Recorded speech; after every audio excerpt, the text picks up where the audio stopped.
My name is Sarah, and today should have been the happiest day of my life, my wedding day. The flowers were perfect, the guests were all seated, and Mark, my fiancé, was waiting for me at the altar. But as I sat in the bridal suite, staring at myself in the mirror, my heart was in turmoil. Jake, Mark's best friend, had just been in here.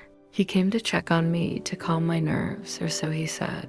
But the way he looked at me, the way his hand lingered on mine, made my pulse quicken in a way it shouldn't have. "I just wanted to make sure you're okay," he had said, his voice low and warm. "You know, you can tell me anything." I nodded, forcing a smile. "I'm fine, Jake, just a little nervous." But my voice trembled, betraying my inner conflict. He didn't leave right away. Instead, he stepped closer, his gaze intense. "You look beautiful," he murmured. My breath hitched. "Jake, you shouldn't," I started, but the words caught in my throat as he reached out and touched my arm. "I know," he said softly, "but I can't help it. Sarah, He stopped himself, shaking his head. In that moment, the door opened, and my maid of honor walked in, her cheerful chatter breaking the tension. Jake stepped back quickly, giving me one last look before he left the room. My heart was racing.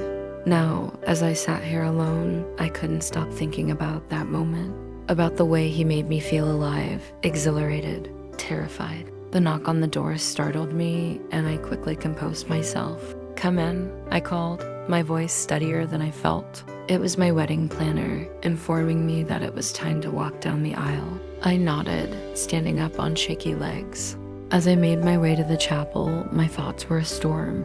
I knew I loved Mark, but Jake? He stirred something in me I couldn't ignore. The doors to the chapel opened, and the music swelled. All eyes turned to me as I began my walk down the aisle. Mark's face lit up when he saw me, his smile full of love and admiration. It made my chest tighten with guilt. But as I walked closer, my gaze shifted slightly to the right, where Jake stood beside Mark as his best man.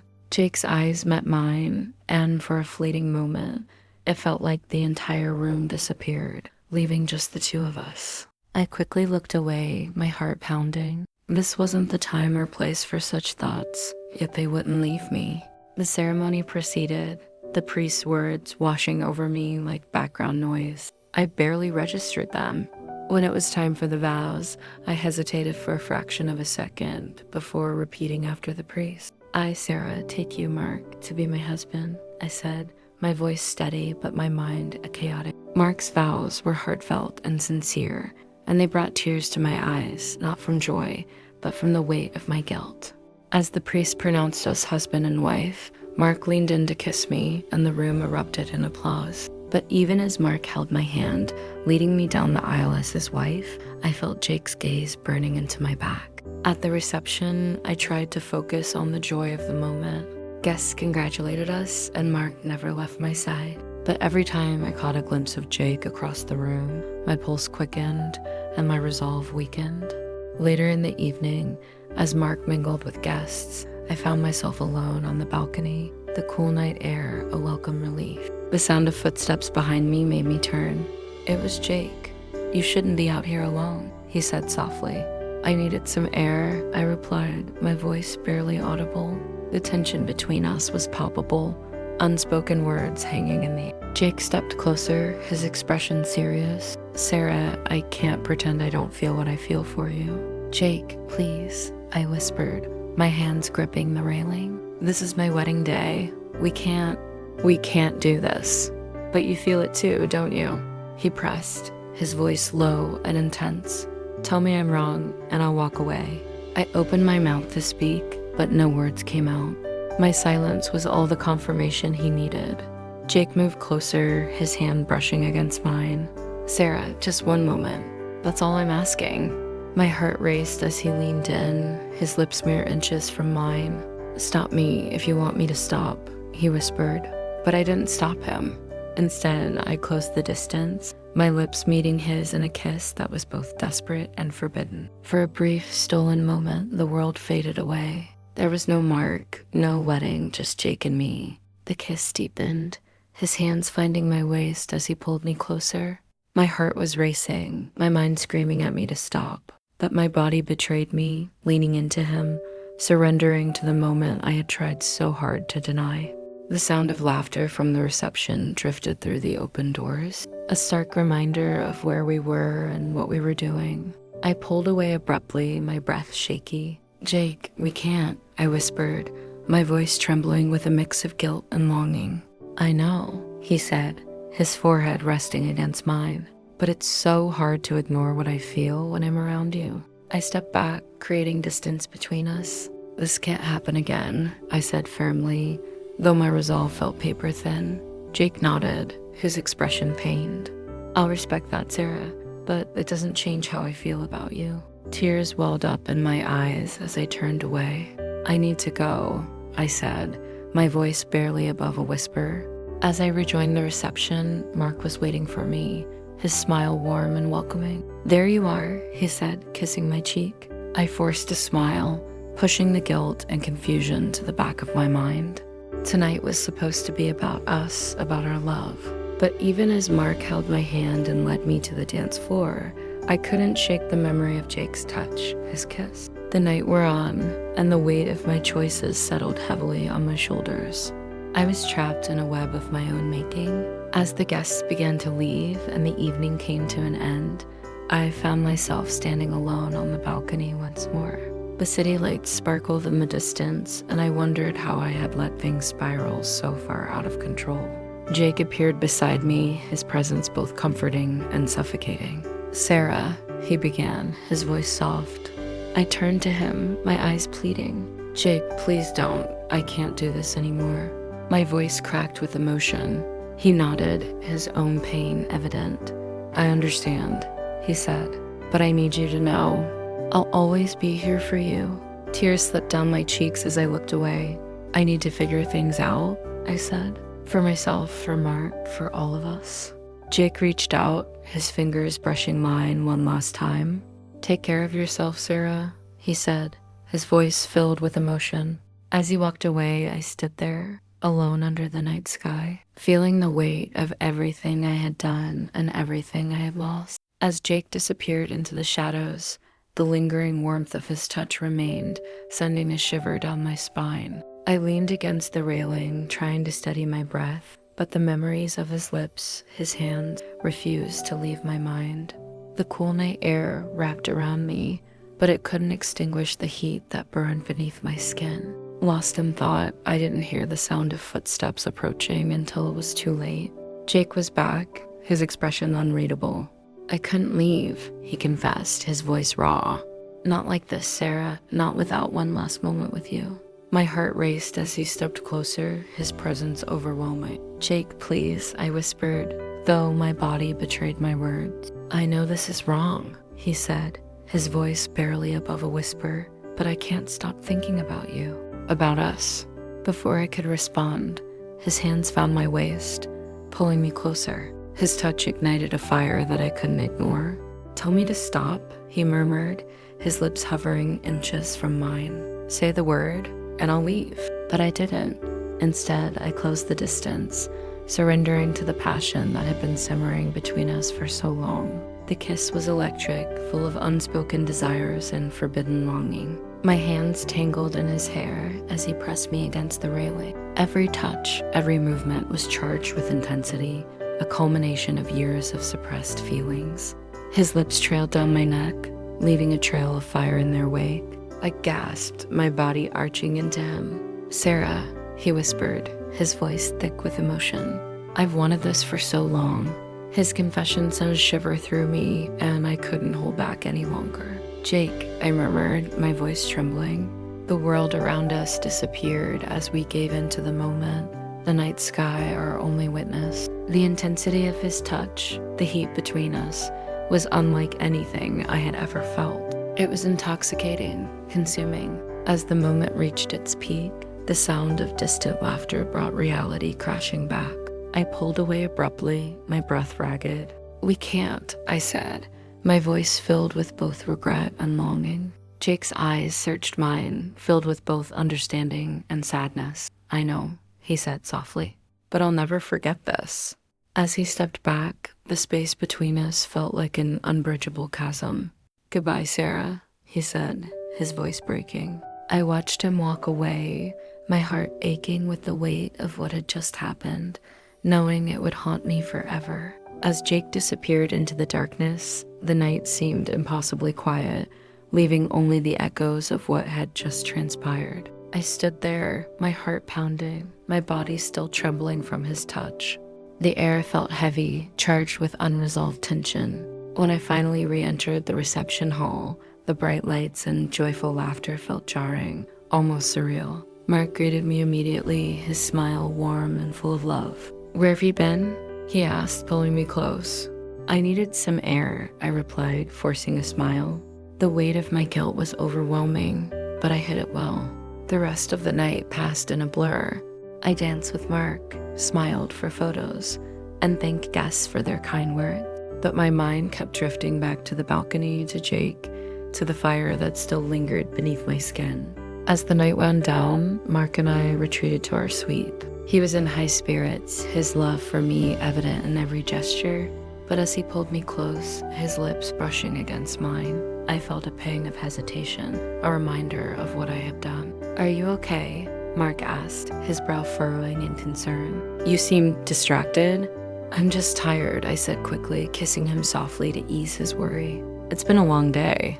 As Mark held me that night, his breathing steady and calm, I lay awake, my thoughts spinning. Jake's words, his touch, his kiss, all of it played on a loop in my mind, filling me with both longing and regret. The next morning, the sunlight streaming through the windows felt harsh, exposing every shadow I tried to hide. Mark was already awake, his eyes filled with warmth as he handed me a cup of coffee. "Good morning, Mrs. Turner," he said. "Good morning," I replied, my smile bittersweet. The title felt heavy, almost foreign, after everything that had happened. As we prepared to leave for our honeymoon, I caught a glimpse of Jake among the guests saying their goodbyes. Our eyes met briefly, and in that fleeting moment, I saw the same mixture of desire and sorrow reflected in his gaze. Mark called my name, pulling me back to reality. I turned away from Jake, determined to focus on the life I had chosen. But deep down, I knew this was only the beginning of a storm I had no idea how to weather. The memory of that night of Jake's touch would stay with me, lingering in the shadows of my marriage. And though I vowed to move forward, I couldn't shake the feeling that part of me was still out there on that balcony. As the days turned into weeks, I tried to settle into my new life as Mark's wife. But the weight of that night never left me. Every time Mark held me, kissed me, or whispered sweet words, a part of me felt like an imposter, hiding a dark secret. I would catch myself zoning out, lost in memories of Jake, the way his hands felt, the way he looked at me. Mark noticed my distraction. "Is everything okay?" he asked one evening as we sat together in our living room. "Yes," I replied quickly, forcing a smile. "Just adjusting to everything. It's a lot to take in." He nodded, accepting my answer, but I could see the concern in his eyes. I hated that I was causing him to worry. One evening, as Mark worked late, I found myself scrolling through my phone, debating whether to text Jake. I knew it was dangerous, but the urge to reach out, to feel that spark again, was almost overwhelming. Finally, I gave in, typing a simple message. "I can't stop thinking about that night." My hands trembled as I hit send. The reply came almost instantly. "Neither can I. Can we talk?" My heart raced as I stared at the screen. We agreed to meet at a quiet cafe on the edge of town, far enough from prying eyes. As I walked in, Jake was already waiting. He looked up, his expression a mix of relief and tension. "Sarah," he said softly as I sat down across from him. "Jake," I began, my voice shaky. "I don't know why I'm here. I can't get you out of my head." He reached across the table, his fingers brushing against mine. "You're not alone in this. I feel the same way." The intensity in his eyes was almost too much to bear. I looked away, tears threatening to spill. "This is so wrong," I whispered. "But it doesn't feel wrong, does it?" He countered, his voice filled with conviction. "It feels real. It feels alive." I couldn't deny it. The connection between us was undeniable, a force I couldn't seem to resist no matter how hard I tried. We talked for hours, sharing things we had kept hidden for years. It felt liberating, but also dangerous. When it was time to leave, Jake walked me to my car. The night was quiet, the air thick with unspoken words. As I turned to say goodbye, he stepped closer, his hand cupping my face. "Sarah, I don't want this to end." "Jake," I murmured, my voice trembling. "I'm married. We can't keep doing this." But even as I said it, I didn't pull away. He kissed me, his lips soft yet urgent. The kiss reignited the fire I had tried so hard to extinguish. When we finally pulled apart, I was breathless. "We need to stop," I said, though my words lacked conviction. Jake nodded reluctantly. "I know, but if you ever change your mind, you know where to find me." I drove home that night, my mind a whirlwind of emotions. I knew I was playing with fire, but I couldn't seem to let go. The days that followed were a blur of routine and guilt. I tried to focus on Mark, to be the wife he deserved, but every quiet moment was filled with thoughts of Jake, his touch, his words, the way he made me feel alive. Mark noticed the distance between us. "Is everything okay?" he asked one evening, his voice full of concern. "Yes," I replied too quickly, my smile forced. "Just tired from work, it's nothing." But I could see he didn't believe me. One evening, Mark suggested we have dinner at home, just the two of us. He cooked, lighting candles to set the mood. As we sat across from each other, the weight of my secrets felt unbearable. He was trying so hard, and I was failing him. "I've been thinking," Mark began, his tone tentative. "Maybe we should plan a trip, just us. Rekindle things." "That sounds nice," I said softly, though my heart wasn't in it. My mind was elsewhere, tangled in thoughts of Jake. That night, as Mark slept beside me, I lay awake, staring at the ceiling. My phone sat on the nightstand, Jake's number glowing. I picked it up, my fingers hovering over the screen. I knew I shouldn't, but the pull was too strong. I texted him, "I need to see you." His reply came quickly, "Tomorrow night, my place." My heart raced as I read his words, anticipation mixing with guilt.